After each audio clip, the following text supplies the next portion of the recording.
We're still talking about Scott. Like, move on. Like, right. You have magical powers. Yeah. Do something else.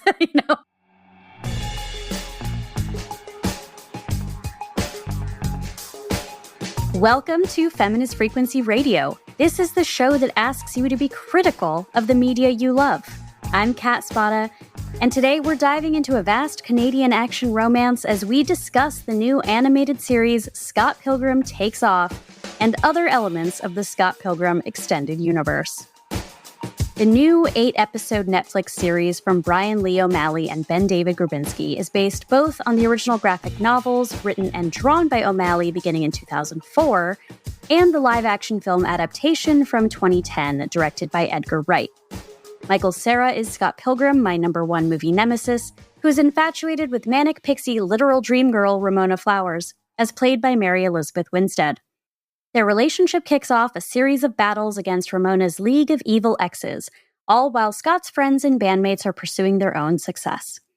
The movie and the series share main cast members but diverge in major plot elements, so be aware that we will be spoiling both in our discussion. Joining me this week is artist Ethan Harper, a cartoon and comic-style illustrator. He's worked on projects for DreamWorks TV, Frederator, and more, including Our Flag Means Death, B.M. Puppy Cat, and Our Frasier remake. You can currently find him at the premier animation art auction house, the Van Eaton Galleries, and producing the upcoming Clone High podcast, Remember the Memories. This episode may also serve as a public round of couples therapy, as Ethan is my partner, and we are a house divided when it comes to Scott Pilgrim. Bum, bum, bum. Welcome to the show. Hi. I haven't talked to you in ages. We are recording in separate rooms of our house after having just finished watching this series. Thanks for coming on the show. No problem. We've done some podcasting together in the past. A little bit. You came on my Beverly Hills 90210 podcast a few years back, and we worked together on the Clone High podcast. But this is an interesting one because I certainly did not invite you here to mansplain Scott Pilgrim to me, but at the same time, what? I didn't invite you here to lecture you and tell you should not like a thing that I don't care for. I've been misled. I was told I was coming on exclusively to mansplain Scott Pilgrim to you. You led me here under false pretenses. You harpy? Oh, no. Not true. I appreciate that even in jest, you're like unsure about saying the word, calling me a harpy. I would never. So let's start with the movie. Sure. Because it's both of our first interaction with Scott Pilgrim, right? I don't think you read the comics much or at all until after the movie came out. I definitely read a little bit of it, but I remember being, you're learning, even though I've been a comics reader since I was very young and I know the language of comics very well, I'm not as well versed in manga as a lot of people, and I'm not as much of a gamer as a lot of people, especially a lot of my peers that are involved in comics and animation. Weirdly, but so when I did read the little bit that I did, I kind of found it hard to get into because I was like, oh, it's this little slice of life comic about 20-somethings in Canada, and then suddenly it shifts gears into this action scene, and I'm a big action nerd. I love action stuff in film and especially in comics when it works well. But that shift between tones within the comic, I was like, oh, this is really hard to get into because it's so kind of jarring. And again, even though I'm well versed in kind of the way the comics are read, the language of comics, that was tough for me. And so I was like, this is, I couldn't get into it right away. And again, I think because it was so video game centric, I was like, this isn't my cup of tea, but I liked the style, and it was, funny in the way that, 20-something slacker kind of energy, which is the perfect age for me when I first read it. But I was like, I'm not feeling this 100%. So I didn't read a terrible lot of it. And then when they announced that they were going to do a movie, I was like, well, that's an utter fool's errand, because how are they going to possibly capture that energy for a general audience that I'm right on the edge of, but any normie that would be watching it would be 100% rejected. And then I heard that Edgar Wright was doing it, and I thought, oh, well, if someone were to maybe be able to do this, it'd be him, but I still kind of doubt he could pull it off. And at that point, like, you were already a big Shaun of the Dead fan. Correct. I was a very, very big, Edgar Wright fan, specifically for Shaun and Hot Fuzz. And I remember the trailer came out and I went, wow, that looks like he really did nail it. But I was like, it's still a trailer. Who really knows? A trailer could be great. But I was like, still kind of very doubtful that he could pull it off. And then when I actually went and saw the movie, I was like, absolutely blown away at how incredibly perfectly he executed it. And I was just like, the soundtrack blew me away. And everything about it, I was madly in love with it. I saw it several times. So this is such an era. This movie came out in 2010 of the like cute youth culture, cute white youth culture, like cinema, which was very squarely in my wheelhouse at this age. So I was really excited for the movie, not knowing anything about it. I don't know if you remember or if I've told you the details of this story from when my friends and I went to Comic-Con when Superbad was being announced. And we were huge Michael Cera fans because of certainly Arrested Development and then probably Juno. Like, at the time, we were the perfect audience for Juno. Weirdly, didn't see Jennifer's Body until a couple of weeks ago, and it was like also right in that era. It has some of the same cast members. Young Neil, P.S., is in Jennifer's Body. Oh, really? I didn't know that. Yeah, Johnny he's Simmons, like one of the main characters. So yeah, when Superbad was going to be at Comic-Con, we were like, we're gonna meet Michael Cera. Like, we were so excited. And my friend gave him our hotel room number at the Q&A in Hall H, which mercifully nobody paid attention to. So I think, I was probably there opening weekend for Scott Pilgrim versus the World. And I think I get about 10 minutes into that movie before I lose my patience with it. What year was Superbad? 2008? Yeah, I think so. Is that right? Should we look that up? Yeah. Because I mean, I don't know how big of a I remember gap it was Comic-Con 2007, so it was like 2 years or so in between. Yeah. That tracks. Because I was a big Michael Cera fan, not I'm sure in the same way, but like I was a big fan of his from Arrested Development, and then Superbad I thought was hilarious. And I remember meeting him and Jonah Hill when they were babies, like coming through Philadelphia on tour to promote the movie. But yeah, to think about you being a little younger than me and being really into him and into those first couple movies of his, but then Scott Pilgrim, even just a couple years later, do you feel like I think it's a big couple of years. Yeah. Right. Like, do you think you might have been more interested in it if it had come out 2008 versus 2010 or whatever? Maybe. I graduated from high school in 2004, from college in 2008. So I think being in college and still a teenager and seeing Juno and being like, wow, teens who are so witty and they're struggling with this big story, is one thing. And then to be, by 2010, to have like gone and lived in the world and gotten a job and like had maybe some more like grown, like slightly more grown up relationships, to then be like, good God, imagine someone I know being like this, and then all of us having to deal with it all the time. Yeah. And like, just hit too close to home.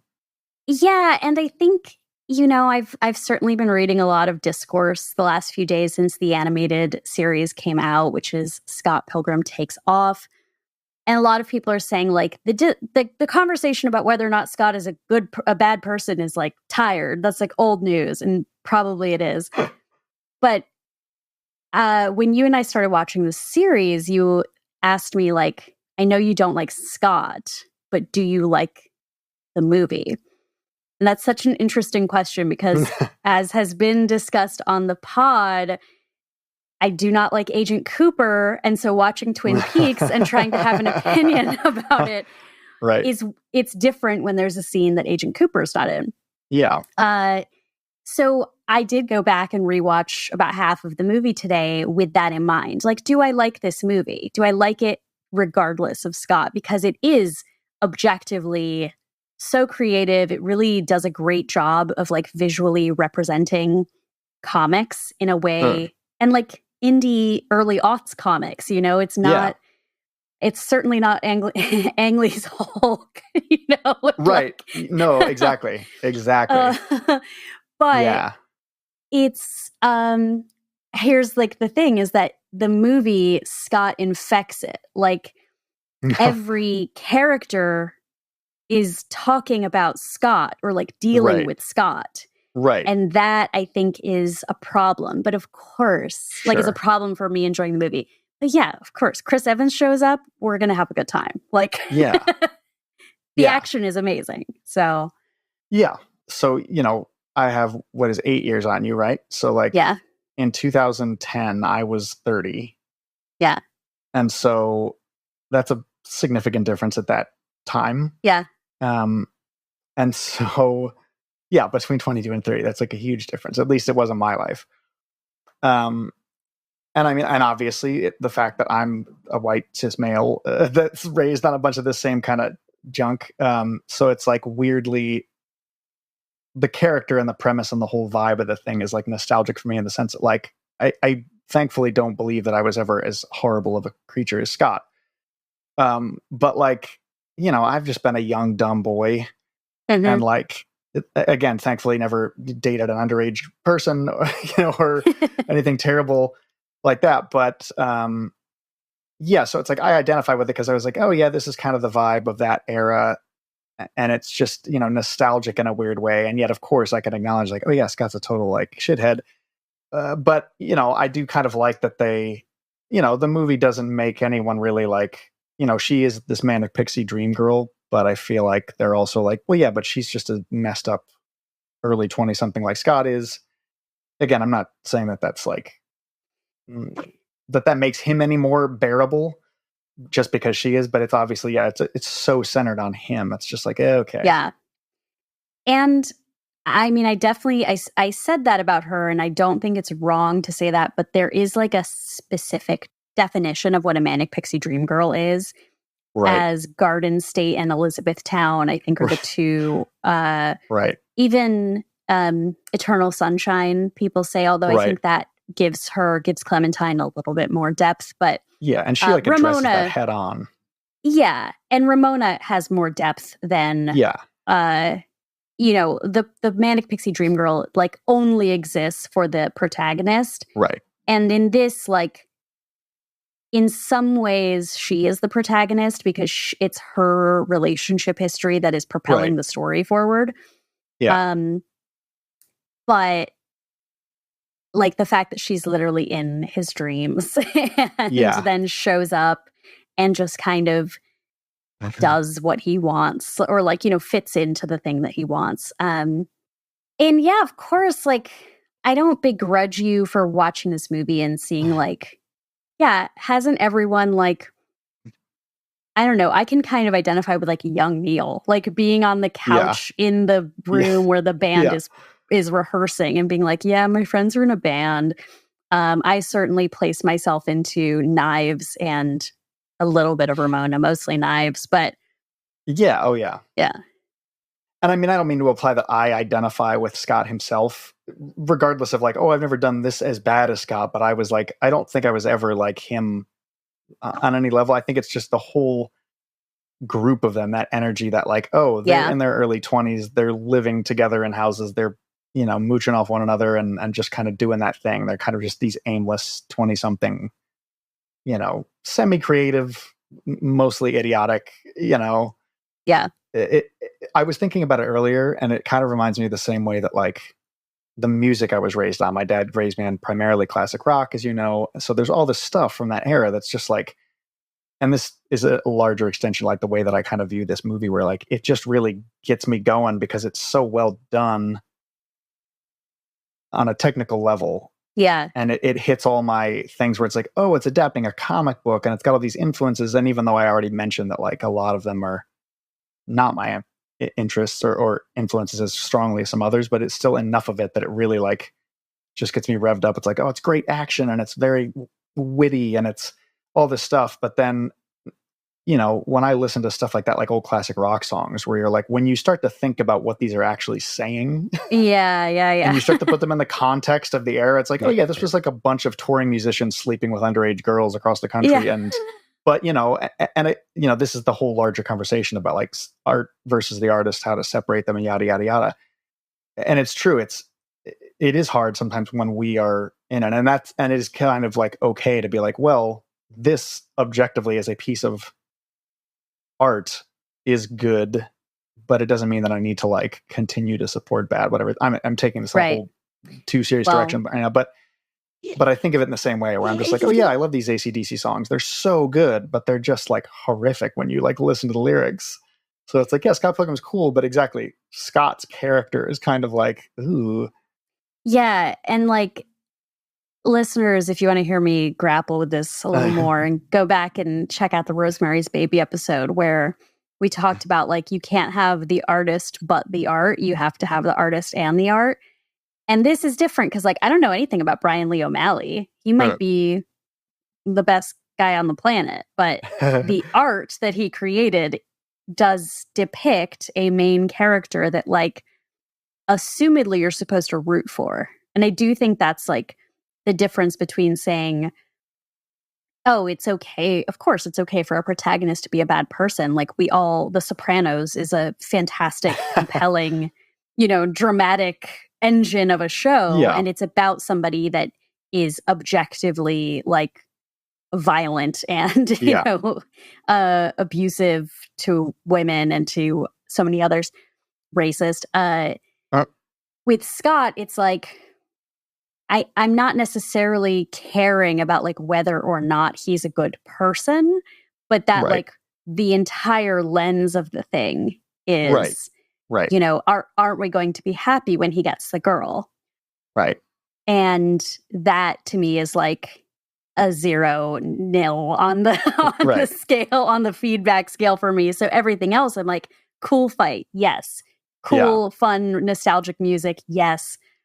All of those web belts and low slung jeans, like absolutely puts me in a time and place, my manic panic hairdo era. But so it has been, I can't even list like all the things that Scott Pilgrim has grown to become in the 13 years since the movie came out, which is more comics, video game re-release, all sorts of things. And then this show, I think, has been really buzzy for a lot of different reasons.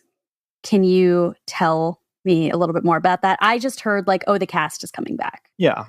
Well, and I just want to say one last thing about too. I obviously started launching into like a much broader conversation about that whole thing. And I should say too, like when I was watching the film too, I don't think of Scott as like this just abhorrent, horrible like creature or person. It's like, yeah, he's just a young, dumb 20-year-old. And so, yeah, it's like, even when I was watching it, it wasn't necessarily that I was rooting for Scott. Mm-hmm. I was like more rooting for like Ramona and everyone else too. It's like, and again, I always end up taking that like, I think like, oh, at the end of the movie, it's kind of a more optimistic ending where it's like, oh, Scott's grown up a smidge and Ramona's grown up a smidge and they go off and try and maybe give it another shot. So I kind of like the overall, like, yeah, it's just a bunch of young dummies, but they're taking baby steps towards like maturity. And like, that's all it needed to be for me because it was entertaining. So it's like, I didn't need it to be anything too crazy, but then that's why I can completely understand also why you were like, it's not for me. Like, there's no real investment there, understandably. But Scott's not the worst character ever, but he's just, it makes me everyone agrees he's not the best character in the movie. It makes me want to rewatch Empire Records and School of Rock. Because I think Dewey at the beginning of School of Rock is kind of the same level of piece of shit as Scott. Where like, no, I'm not like calling the police on him. He's like hasn't even kissed this like 17-year-old he's going out with. I don't think he's like a war criminal, right? Right. He's just a turd, right? Like he's someone I do not root for. I feel like if he does learn a lesson, it's going to be at the expense of several others. And count me out, right? Dewey, like, he learns his lessons at the expense of his roommate, Mike White, at the nagging of Mike White's girlfriend, Sarah Silverman. Right. And, like, by doing a lot of unethical stuff. Yeah. Right? But But of course, like, I am on board for his journey in that movie. Yeah. Because like it becomes, and like, maybe this is why I'm saying I want to rewatch it. I want to rewatch it and think about it in context. And then with Empire Records, it's like, I can't tell you anything about any of those characters. I assume all of them are just kind of fucking around in the same way that all of the Scott Pilgrim people are. Yeah. And that to me is another one where it's like, oh, it doesn't matter to me who any of them are or what they do, but that they're there for the record store is just kind of like why I'm on board. Well, and there's maybe that's what it is that you also realize that in Scott Pilgrim, none of the characters are fighting for any kind of larger good or anyone else outside of that little sphere. It's literally just like, oh, well, Scott and Ramona end up together. There's not a school. There's not a... Yeah. The Battle of the Bands. Right. Yeah. Maybe the Battle of the Bands. I guess that's true. You're hoping that Sex Bomb gets that contract with Gideon Graves or whatever, but not really. That's Yeah. It's, even when watching the movie, I was like, oh, I just want poor Kim to not feel like a piece of crap because Scott dumped her when they were in junior high or whatever. I there's an alternate ending of the movie where he ends up with knives that they shot. Yeah. Because everyone was just, where everyone's just like, oh yeah, he should totally end up with knives. And I was like, I don't know if he should because he's kind of an idiot and Knives deserves better. And I think everyone agrees that too. And then it's like, and yeah, Ramona's all messed up. So it's like, again, I kind of like the weird open-ended, like, maybe these two will go off and grow up a little bit more. But yeah, it's like, there's not a bigger thing that you are invested in. So there's plenty of movies like that I feel more hollow about. But Scott Pilgrim, I think, was just too much fun. I couldn't resist. I don't want him to end up well done.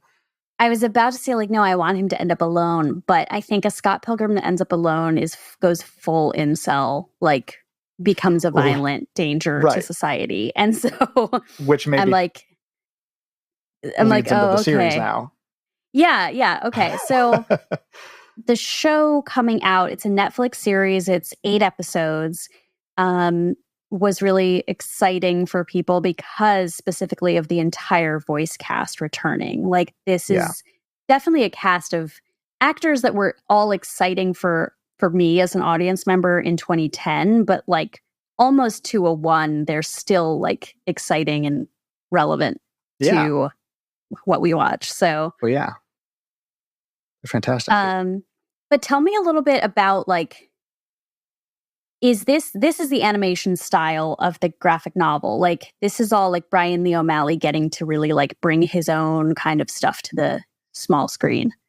Yeah, well, I think it's, and I mean, we were talking about this before, I might not be the best to cover all of it just because I didn't read the entirety of the runs. And so, even I'm a little bit limited in my understanding of like kind of how different the graphic novels were from the movie. Like, I was so smitten with the movie and how well it kind of captured it all in a short format, but I know that the graphic novels got to divert and flesh out a lot of the characters a lot more and do more interesting things. So I think one of the reasons that it's had longer legs than if it was just the movie maybe was because I think a lot of the people that were like real big fans had a lot more to chew on and a lot more to theorize about and have fun little fan ideas. But I think Brian gave them a lot more in the books than was even in the movie.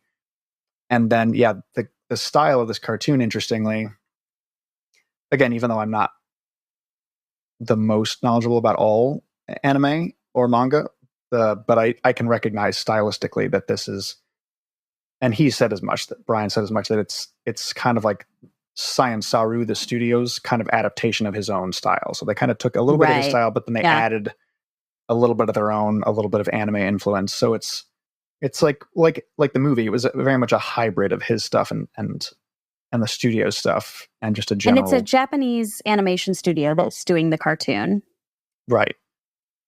Yeah, then, it has like a good. It's very pleasant to look at. Like, yeah, it's my understanding that Science Saru prides themselves on not making anything they do look the same. So, like, they in fact did an episode of Adventure Time, one of my favorite things ever. They did like a little one-off episode of that. There was a couple times that they had guest animators do like full episodes. So they did a really trippy, crazy looking episode of Adventure Time. It was awesome.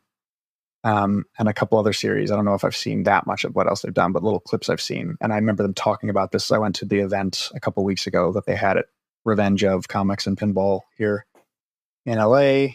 And they talked at length about how incredible they felt the studio did. that they kept getting, footage back from them and just like blowing their minds because they kept like adding more to it than they expected. So yeah, I know it is Brian's style, but it's a little different. Like if you were to hold it up right next to his even most recent, because his style evolved a lot over like however many years it took him to finish the 6 volumes of Scott Pilgrim. And then he's done a couple full length books since then. And his style is always changing a little bit, but this is like even a little bit further in one direction. And you also recently went to a concert of the band that does all the music. So yeah, Anamanaguchi was a band of guys who I think initially started out primarily like chiptune music, like video game style. And they did the full soundtrack to the Scott Pilgrim video game that they did based on the movie, which is, still kind of based on the graphic novels, but which is an incredible soundtrack. Like, again, not being the biggest game player, but I grew up playing the original Nintendo. And so my favorite game ever probably was Mega Man 2, which has, anyone listening that knows, is like some of the best video game music ever. And so they did stuff in that style specifically for the game, and it was great. And then, yeah, for this new series, and I forget the guy's name, who was kind of the other main composer behind the show, but they collaborated with another person to do like all the music for the show.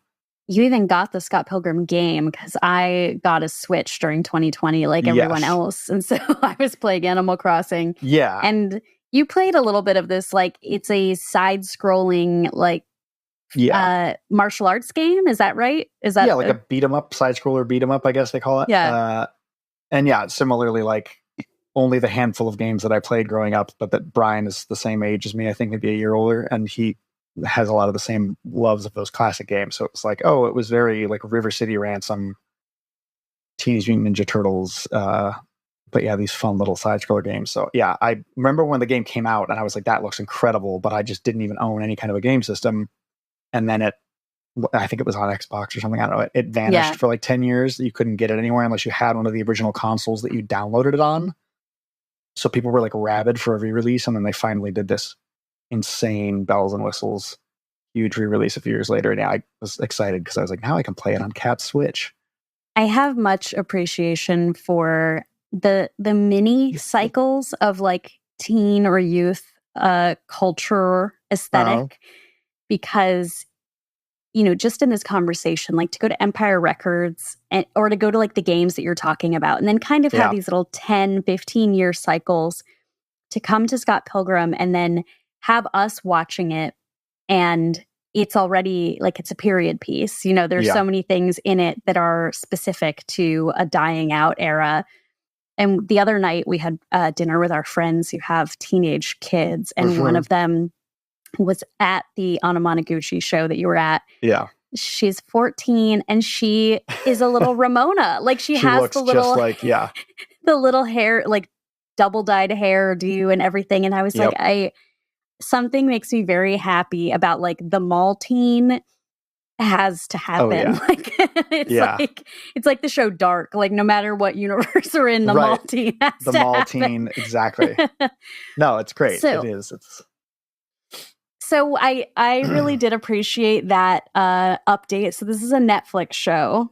And in the original, Ramona is an Amazon.ca delivery girl. And in the cartoon, she is a Netflix DVD delivery girl. Yeah. Which is such a strange thing, but they do reference how like her job is killing out the local video store.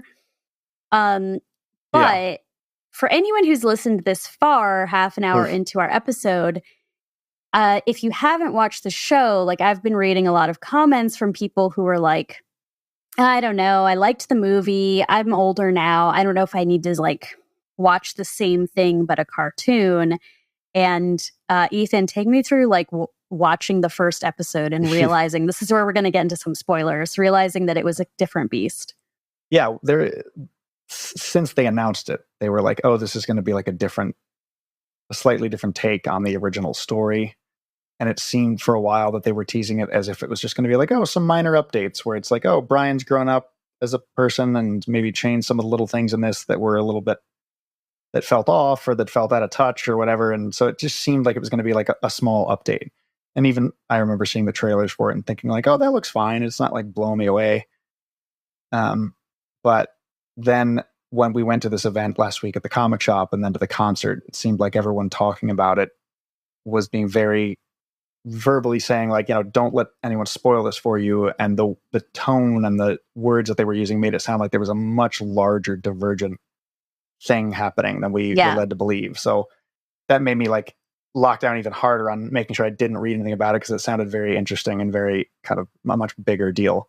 So then, when we finally sat down to watch it just last night, it was pretty incredible. Right. I guess we're talking spoilers, right? So at the end of the first episode, which for the most part goes along with the graphic novels and the movie with how the story's going. And then when the first evil X bursts through the ceiling of the rocket to attack Scott and fight him, they start fighting, and instantly Scott is defeated and turns into coins. Yeah. Scott is defeated, not Matthew Patel. Yeah. So the credits. So everyone's like, wait, what? Like Scott gets killed right off the bat in the first episode? And I was like, oh, this is great. I love the idea. They just completely diverting into this other realm. And then it just kept getting better and better and better from there, because it went in so many funny and interesting directions, and it just shifted the whole tone of it. And it just made it a very fun and unexpected alternate version of what we all knew. Yeah. I mean, there were parts of it that, because I don't have like a great investment in the characters, there were some things where I was like, oh, I don't really feel one way or the other about like this character going through something that's different than what happened in the movie. But because it takes a different journey, I think it's very inventive. Like, I appreciated how kind of the meta commentary of some things that happened. Like, there's a whole storyline that has to do with like the life of Scott Pilgrim being turned into a biopic, and them going to the backlot to see it be filmed. Right. And it's like kind of ties itself in knots, but in a very funny way. So I was really appreciating it on, like, I was watching it like, this is for fans of Scott Pilgrim. This isn't like for someone who's just, a cool new show, I'm going to watch that. I feel like you wouldn't necessarily get much out of it. But I was appreciating, like, this has some really fun storytelling going on. And then at the same time, of course, for me, I was like, well, Scott's out of the picture. Like, now I'm interested. But it's like, I feel like it kind of, I appreciate Brian and Ben David, who created this show, probably sat down and were like, okay, so what actually is the point of the 7 evil X's? Yeah. What do they mean? Like, that, I think, was very interesting. Yeah. It's making me think of, like, I was just talking to somebody about this the other day that, again, well, you introduced me and people might know the Clone High. I have a podcast about Clone High, specifically the original season. And that when I watched it, and even still, I just think of it as like a funny show. It's just comedic. It's just silly. I like the visual designs. I like the humor. And as I've grown up, like, now I enjoy and appreciate character-based humor where I actually give a crap about the characters more than I do just stuff that's clever and pithy or whatever. And so Scott Pilgrim's kind of that same thing where it's like, I'm not actually very emotionally invested in any of these characters, in the same way I'm not very emotionally invested in any of the Clone High characters, where it's like, I'm just here for like a funny thing. Yeah. And, I'm like slightly more invested in this than something like Clone High, where I'm like, oh, I want like Knives to be happy. And I want there's something wrong happy, with liking the sitcom for its situation comedy.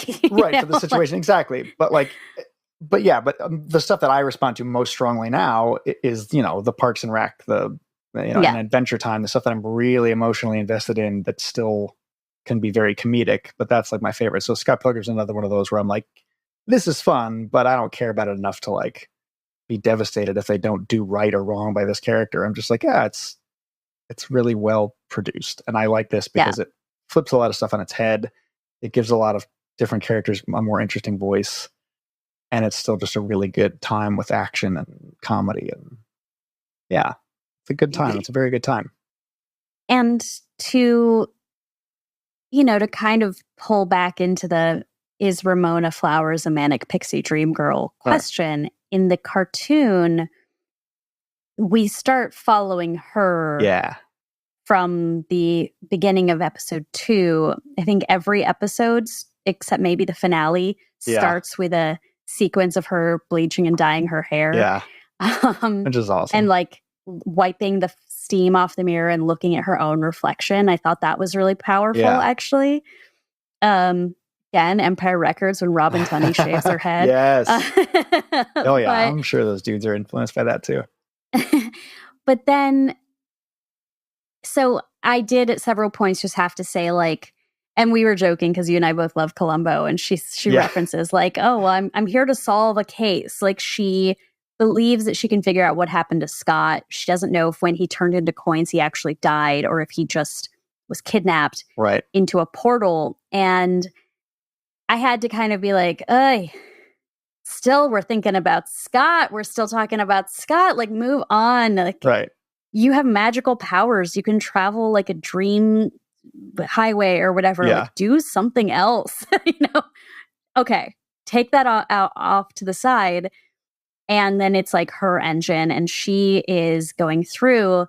And this, again, like, I wish it kind of went a little further, but right around where that turn happens at the beginning of the season, it kind of answers the question of like, okay, but if the evil X's win against Scott, does that mean they win her?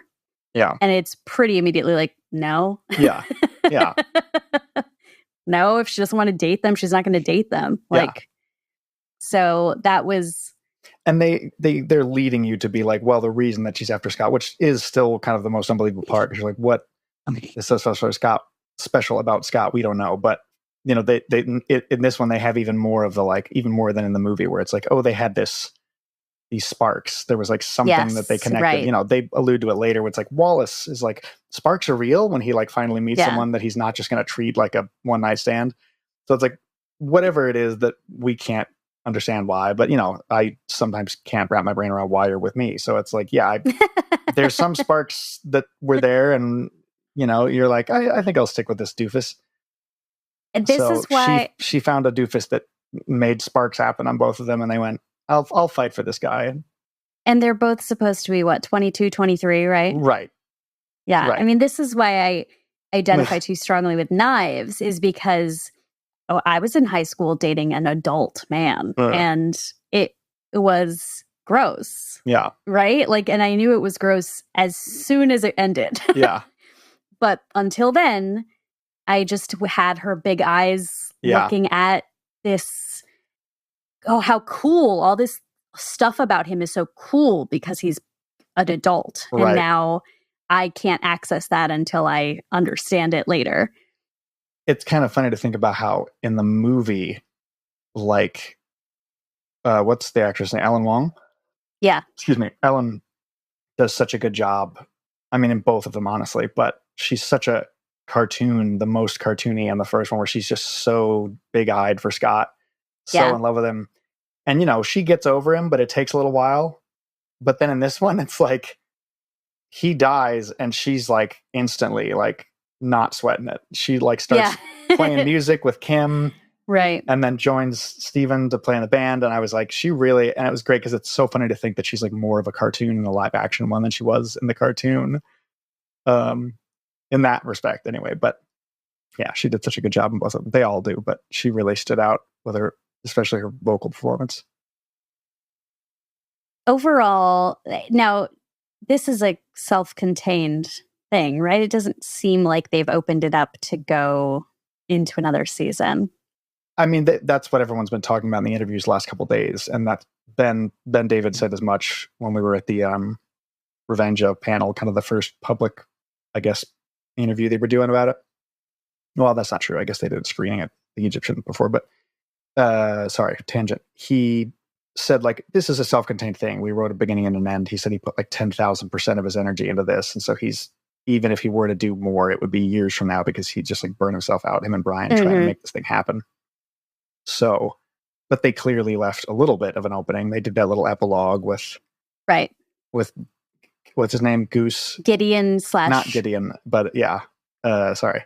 Gordon Goose. And and Julie and Matthew Patel. And I like that they kind of leave that open. But yeah, I'm sure if it's does Netflix still not release their numbers? Like if it does as well as it sounds like it's doing in the first week, then it seems like they'd be foolish not to do more, especially because this hasn't even come up yet. And I don't know how Netflix does its merchandising deals, but I mean, there are so many Scott Pilgrim toys and collectibles and figurines and like merch based on just the books and the movie over the last 10 years. Right. That when I was watching this, I was like, oh, I definitely want to waste money on a bunch of really cool figures of old future Ramona in her DeLorean rollerblades. Like they could make a mint off the merchandise just from the series. So it's like in the most consumerist way, like, yeah, you'd think they'd want to do more. And it seems like it's getting great word of mouth, but animation is a Wild West though. I mean, it stuff really does, as far as we know, well on Netflix. Like you and I both were obsessed with City of Ghosts. Right. It's which is a early childhood cartoon, so it's a completely different thing. Yeah.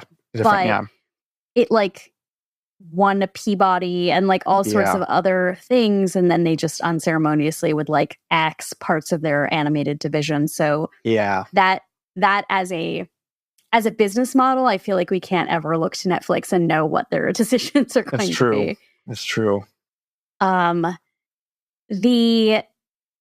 Just because, like, honestly, I could spend the next 10 minutes listing cast members, but this had a few great cameos. I know you were very excited about Weird Al. Well, I mean, no, I was, I mean, I love Weird Al, but it was such a wide spectrum of like weird little Weird Al, Kevin McDonald. As you said, there's something for everyone. I liked Kirby Howell Baptiste. No, she's gone mononymous. She's just Kirby now. But Kirby showed up from The Good Place, and Stephen Root, Matt and Bowen. Wait, who's Kirby from The Good Place? I don't know if you got far enough. She like works with the Chidi. Demons there. No, she works with Chidi like in the school. Okay, yes, the no, university. I did. Yeah. Okay, I do know that. Yeah.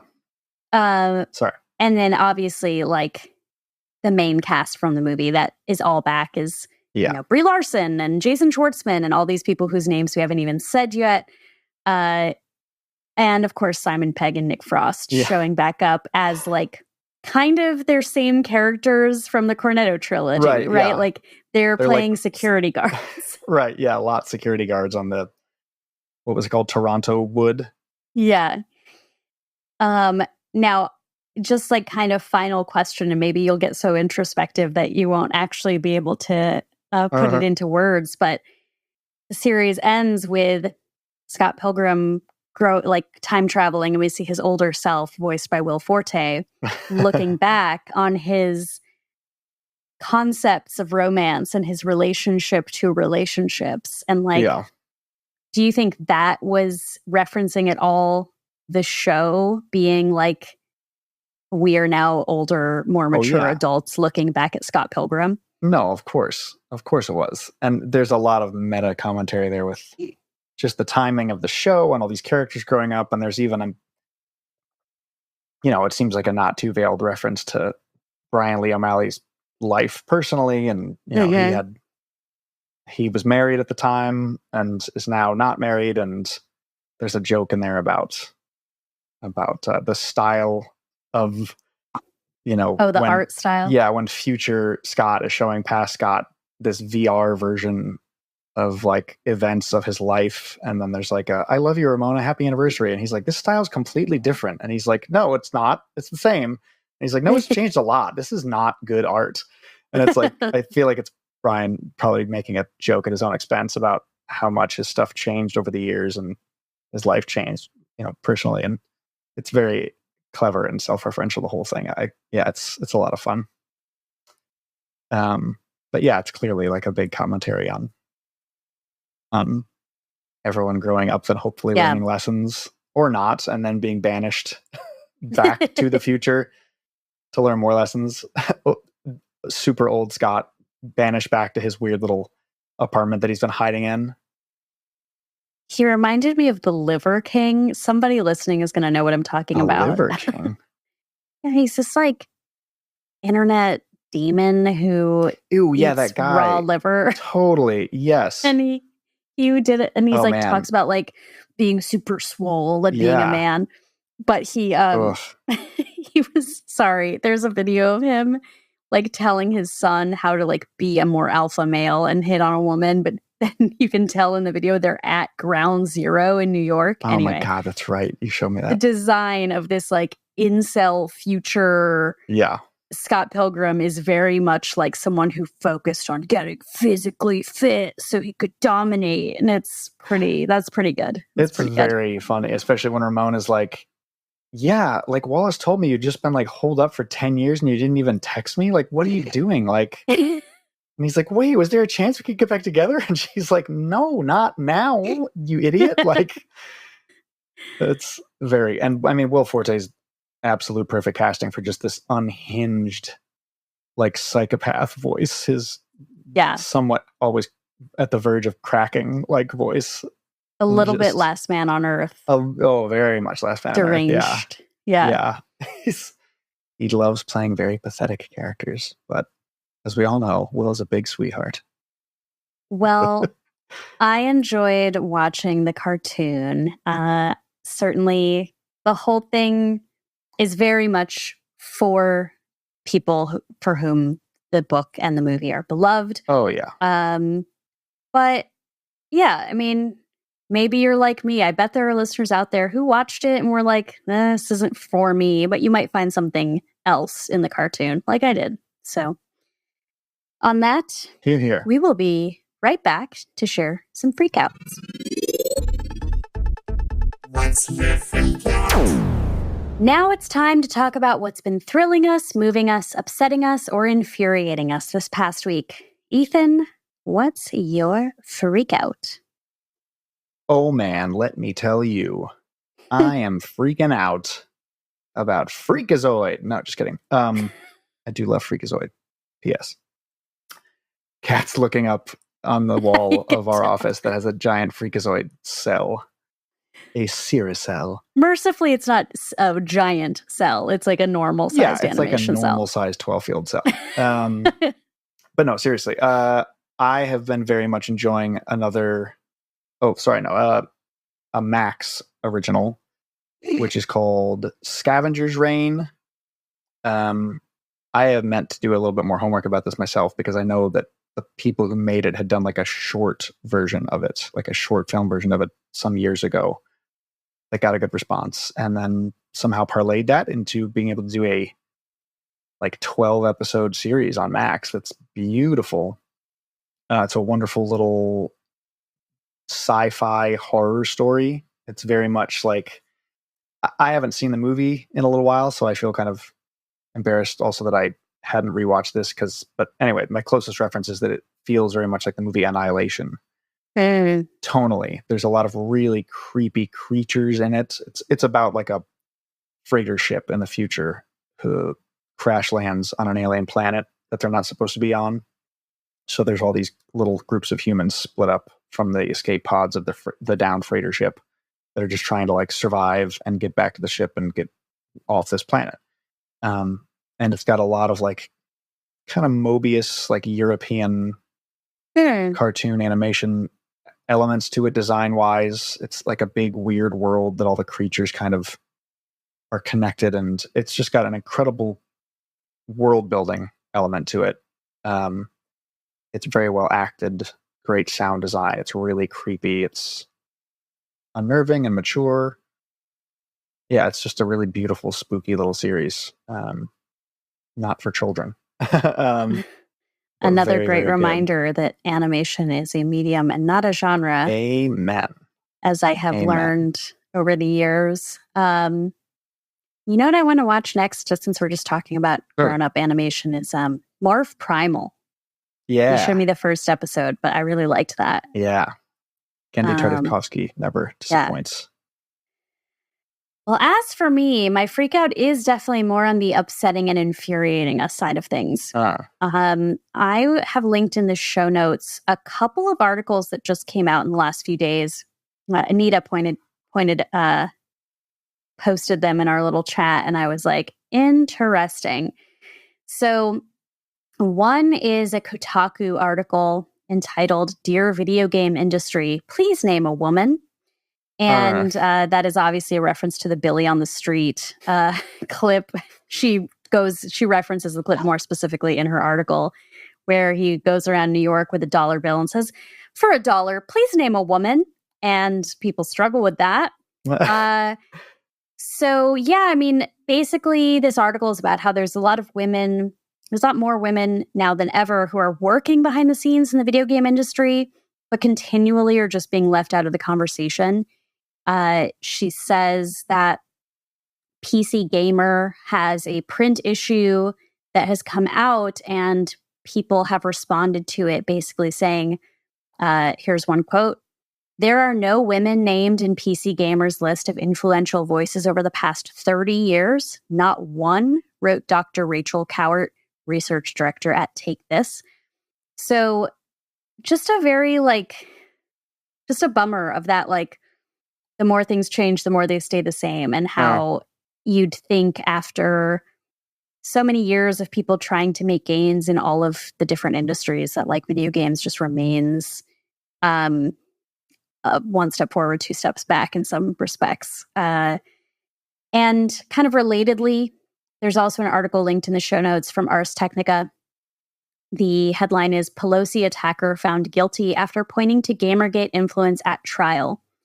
Now, this was a really interesting article for me because it's specifically about this case. I don't know if you remember when this man broke into Nancy Pelosi's house and attacked her husband with a hammer.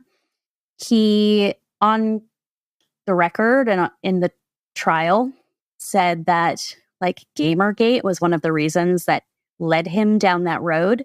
Yeah. So this Ars Technica article goes a little more specifically into he was gaming, he went online, he was looking for more resources, articles, videos, blogs, whatever about gaming, and just kind of fell into the Gamergate world and how that turned into QAnon and conspiracy theories and being completely obsessed with these pundits. So it's just a real, again, these are two really frustrating articles to read, but they're so relevant to the Feminist Frequency Radio audience and community. So I just wanted to shout them out and post those links for you. But I'm just I should pick something more pleasant just to bring us into the home stretch of this episode. Have you already talked about Welcome to Wrexham? No, I haven't talked about Welcome to Wrexham. I feel like sometimes I talk about sports on the Fortnightly Freakout, and it's clear that I am an enthusiastic and ignorant in a lot of ways with sports, which I feel like most sports fans are. But yes, I do like Welcome to Wrexham. Its second season just had a very lovely conclusion. And I just saw May, December in theater. So maybe next week in the Fortnightly Freakout, I'll talk more about that because it is a trip. And I saw it in theaters, but by the time the next episode comes out, it'll probably be out on Netflix.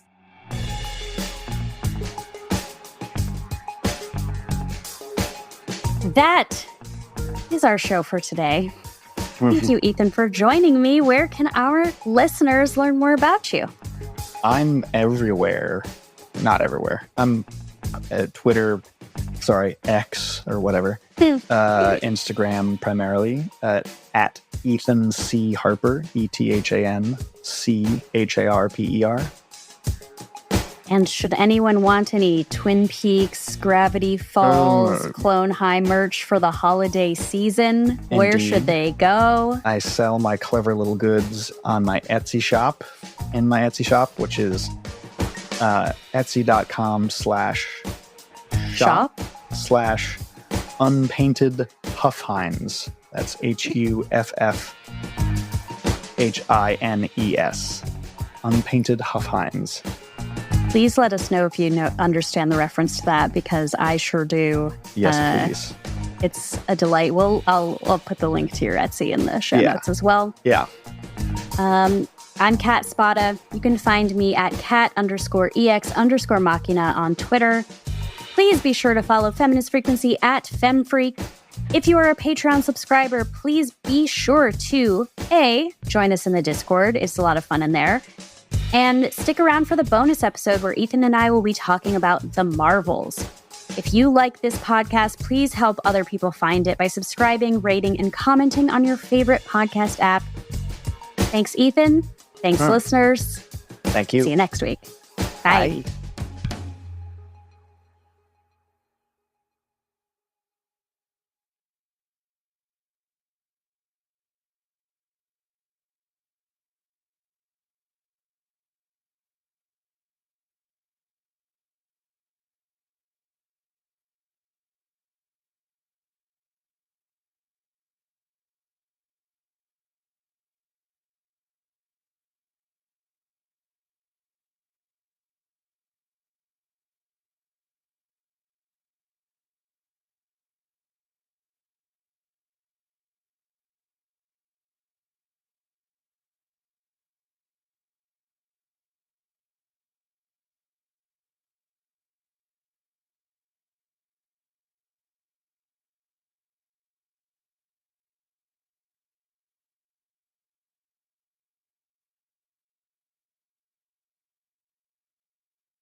Welcome to the freaking after party. Today's bootleg EP by Sex Bomb is reserved exclusively for our Patreon supporters, which is you. Wow. We saw The Marvels opening weekend on IMAX. Yeah. We are a family that goes to Marvel movies opening weekend and often sees them on IMAX, and with varying levels of return. But The Marvels, I think you and I were both really excited about. Like, Ant-Man 2, Guardians 3, we were both like, yeah, we're going to go see it, Mm-hmm. But we loved Ms. Marvel. Yes. So any chance to see more of her, I think we were not going to miss it. Here. Yeah, I don't know. It was great. Especially because of Iman Vellani. I think that's actually there's a lot there. There's a lot to what you just said because Sam Jackson doesn't phone it in or anything. Yeah. No, that's but when you're watching the 400th Marvel movie in 10 years, to have somebody come in and be fresh and excited and having fun, you can really feel it. Yeah. You love the character and you love knowing that she is that character 100% and that she's just she's just absolutely winning everything at life, and you feel very happy for her. It's great. It's great. She's great. And like you said, everyone else is doing a fantastic job as well. It's just she just brings such a wonderful, exuberant energy to the proceedings that it elevates it all. And then the fact that, as you pointed out so well, that it was very smart of them to make her family a huge part of the movie that really grounds it and keeps that energy up, because kind of she lights up even more when they're around, and with her dynamic with that family that carries over so well from Ms. Marvel into the Marvels. It's just really good. I feel like there's sort of three big pieces in this movie, and one is the grounded human story of this girl and her family and the interpersonal relationships. Another is really bombastic set pieces that are so strange and funny and something that you wouldn't have believed would be in a major studio tentpole film a few years back. Wow. And both of those tiers really work for me. And the third tier is just we continue to be in space doing space stuff, and the space stuff is flying at the other space stuff. And that, unfortunately, is just kind of the universe we've landed in at this point. And yet they keep trying as best they can to kind of connect it back to Earth again, with her family, with the fact that half of the people involved are Earthlings. Yeah. Humans, whatever. But yeah, that is always the hardest kind of part to. Well, because it's always get excited about. If we can't MacGuffin the MacGuffin, then all of space-time reality will fall apart. Yeah. It's Yeah. And it's weird because even Kevin Feige and everyone else kind of running that show is very aware of that issue, and they've talked about it publicly for years. They're like, yeah, when stuff gets too far out there, you need to bring it back home or back to the human element of it that makes you care. They would always talk about that pre-Endgame, where it was you got these huge movies, and the threat keeps getting bigger and bigger and bigger, but there's got to be a limit to that, where eventually you need to rein it back in. And they've tried, I think, to some success to balance that out, where you've got these big movies that are space set, and then you've got these more homebound, that's why everyone was kind of Spider-Man needs to have a friendly neighborhood Spider-Man kind of thing, where he's not doing a cosmic, where it's not a larger, and they definitely set it up so that the next solo Spider-Man film that they do, hopefully without too much Sony influence, that they can have Spider-Man, the spoiler alert, at the end of Endgame, or at the end of the last Spider-Man movie, where the world is not aware of him anymore. And there's a little kind of teaser epilogue where you see him basically he's going to be the Spider-Man that, ideally we would have started with. which Right. is just a very like, local Peter Parker. Yeah. So we'll see how that plays out, but they're aware of that and always kind of trying to course correct, or at least trying to balance it to lesser and greater degrees with success. But when you do have these movies that are about kind of cosmic leveled characters, it's just so helpful when you get to bring someone like Vellani in to help that along. But it's hard. I think that some of the shows, like, and I don't think it's a coincidence. Like, we're talking about these, like, some of the female-led properties within this franchise, but like She-Hulk, Hawkeye, which maybe isn't female-led, but young Hawkeye, Kate, new Hawkeye, like that. Those were close to home. Like those were definitely on the ground stories, and those are my favorites by far. Yeah, like Hawkeye was fantastic. I was very intrigued by what WandaVision was doing. We haven't watched Loki season 2 yet. That's its own thing. I mean, that with Loki, you want it to go into the weird place. But like that She-Hulk was able to be like, yeah, she's a Hulk. But here's the like world that we're dealing with. She's trying to date. She's trying to see an old rival at a wedding. All these things. I heard a reviewer reference Captain Marvel's power problem, which like we've established she may be the most powerful of all of the Avengers in terms of like her supernatural abilities. So I think that the movie starts strong, back to the Marvels. It starts strong with reducing her power in a very clever way. Like no witch takes her powers away, but if she uses them consecutively with one of the other leads, then she's out of place and she doesn't know what has happened and she can't control that. So that I thought was really clever because it's like, oh, we've brought our character again back to being more of a person or more of like even a Tony Stark compared to a Captain Marvel or a god. Then I mean, as happens with these big movies, by the third act, it was kind of like, what happens with the powers? But that's all right. Well, but I hadn't even thought about it in that way. That's smart. I didn't think about it as like, oh yeah, in a lot of the second or third movies, you end up like depowering the character again so they can have that same journey. And you're right. That's such a unique take on it because it's like she wasn't depowered, but she was given a very unique, like you said, she uses her powers in conjunction with one of the other two and they swap places. So then she's got to be conscious of if and when she uses that power or else she won't be where she was a second ago and things will go horrible. So that's a really clever way to like depower her while not technically depowering her. And then, but I thought by the end of it, I didn't get tired of it because they ended up having that great little montage where they kind of learned to use their powers in conjunction. And that was a great little, both much more clever and worked better than I expected it to. I thought like, oh, they're going to swap powers. You like see it or you read it on the page and go, okay, that's what's going to happen.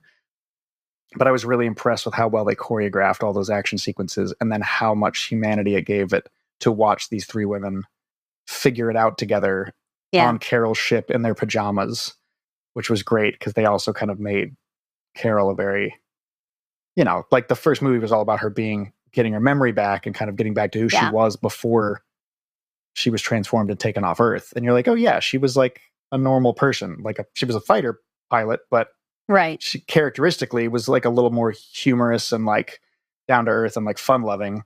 And then she had to go be like a badass galactic warrior for the last 30 years or whatever. And now she's kind of like resettling in her own skin and fully recuperating her memories. And now she's got sisters again, which is pretty cool. Yeah, it was a very sweet, everything worked about the movie. It was very funny when it needed to be funny. It was very touching when it needed to be very touching. And the action was excellent. And it reminded me that the setup for the Young Avengers, which they've been building to. Yes. I was like, oh, right. Yeah, I forgot that they're doing this. And that I love everyone that they've put in the place to do this. I love, like you said, Hawkeye, the young new Hawkeye, Haley Steinfeld. I'm embarrassed. I should know this. Steinfeld. And Iman and she references Ant-Man's daughter, who's Catherine Newton. is the actress. And then what was the last one I was going to say? Echo?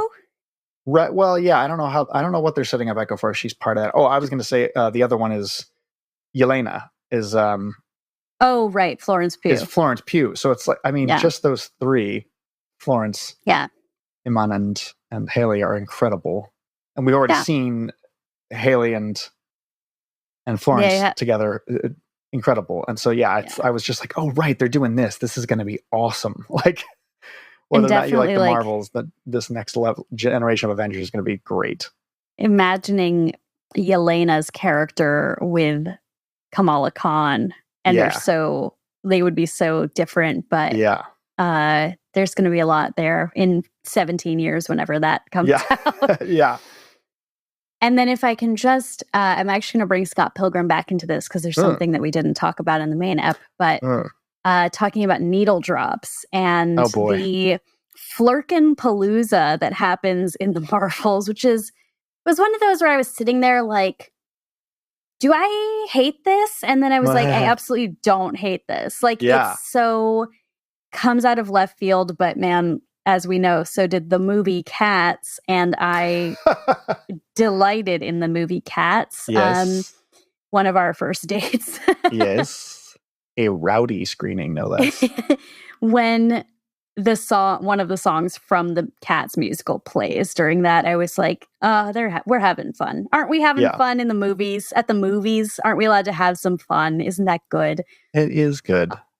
But you told me about in Scott Pilgrim in the Lucas Lee, which is Chris Evans, and he is a skateboarding character. Yeah. The entire soundtrack for that episode. Yeah, we were told that event that we attended at the Revenge of Comics and Pinball, Scott Pilgrim Takes Off promotional event. They had said that they wanted all the songs in the Lucas Lee episode to be specifically from the Tony Hawk skating games.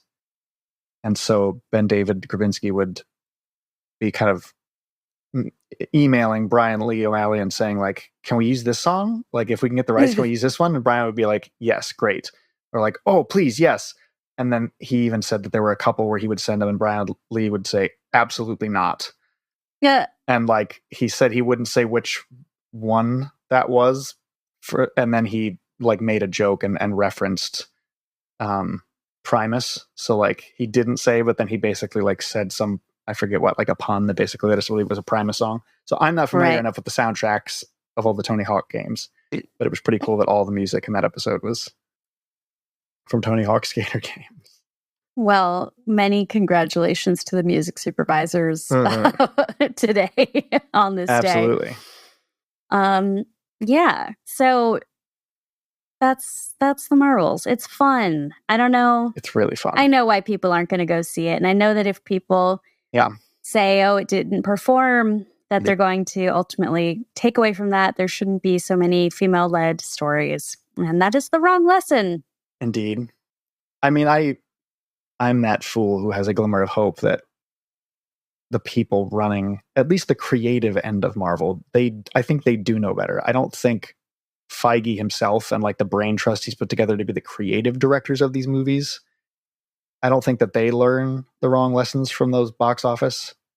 But obviously the larger shareholding body who's pressuring them to do this or that or the other is probably going like, the numbers. But I do believe that the creative people behind these movies do know what's genuinely good and works and is progressive and lovely. But I think a lot of the people, of course, that just are, making the money are going to be like, ooh, it's because girls or whatever, you know. Well, it gives me that same feeling. There was some article, or we know that this happens, like it's been tracked that when a company is like failing, the board will like install a female CEO and then the company will continue to fail and they'll fire her and then they'll hire a man back and say like, oh, these women get like brought in to like save a sinking ship. And then the board and whoever gets to say like, we tried to do a diversity and it doesn't work. Yeah. I do feel like that's kind of like the blame I'll lay at the feet of Kevin Feige and co. is like, when everything was super successful, Right. they could get away with having one sexy woman and a bunch of white dudes, with named Chris and Robert or whatever. And then when it starts to be like this tipping point where they have to figure out what their business model is, and they're like, look, we tried women, we tried Muslims, we tried people of color. And I don't know, it didn't save the movie industry. So probably we're going to need more bros. I think that's like a very, I'm not, look, I'm hungry for those crumbs. So I'm taking them. Yeah. No, I feel you. But sorry to, we like diverted that into like a like boo ending. But yes, regardless of how this goes, anyone listening that's on the fence, please go see Marvels because it's excellent. It's a great time at the movies. It's good action. It's good heart. It's good comedy. And if you skipped Hawkeye, which you can't be blamed for having done, I think it came out last Christmas time, and it is a fun Christmas time piece of content. So we're really probably going to rewatch it in the next couple of weeks. And that's saying something. If you're a listener and you are a regular listener and you know Kat and you know Feminist Frequency, that's not, I'm just saying if you know Kat, I guess, that she was a hard sell on Hawkeye. She was like, I don't like Hawkeye, the character, Jeremy Renner's character. Like, forget that guy. Like, I don't give a shit about him. But the show turned her around because it was great. And not just because like, oh, now it's like this young girl is Hawkeye. It's like the whole thing, top to bottom, was great. I think you'll agree, right? That it was not necessarily just because it was like a different character, but because they're it showed the Jeremy Renner character doing a good job of pushing himself, like stepping to the side. Yeah. To make way for he like that. It wasn't just in a natural way. Yeah, it wasn't just like Scott Pilgrim died and now it's Ramona's story. It was like, oh, Hawkeye is maybe grappling with his trauma, and that's happening.